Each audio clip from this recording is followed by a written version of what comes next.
Moving Traditions embodies my mom's core values, which are feminism and meaning making. I definitely see my mother as a leader, not even just a female leader, a leader. I think that Deborah is a really talented executive director, a really great visionary, a really dedicated person to what she feels passionate about. Deborah, for us, is a consummate professional.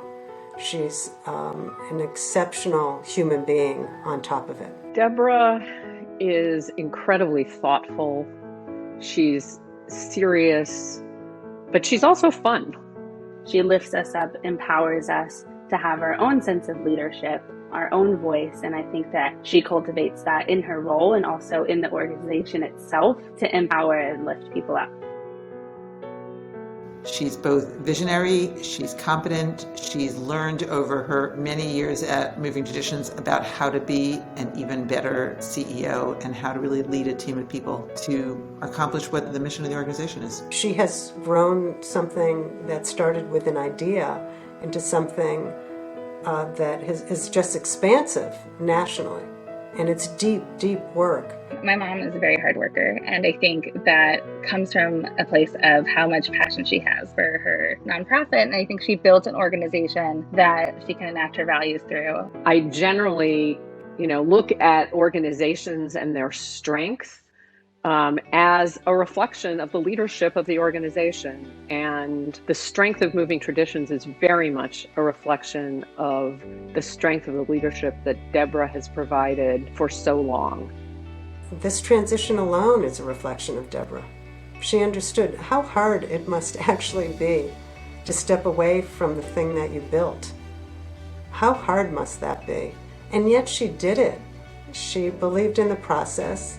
She created the process, and she is moving aside to make room for Shuli.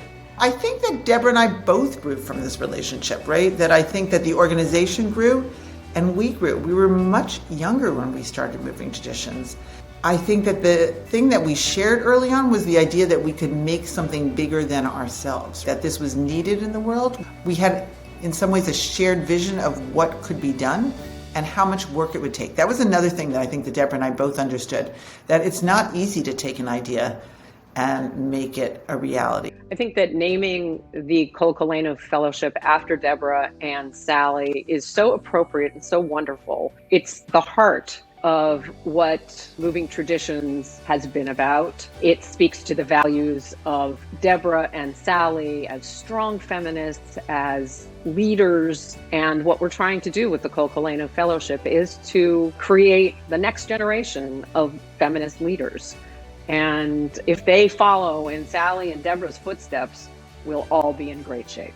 I think it's really exciting to have a legacy, especially in my mom's name. I think it's beautiful to have that connection.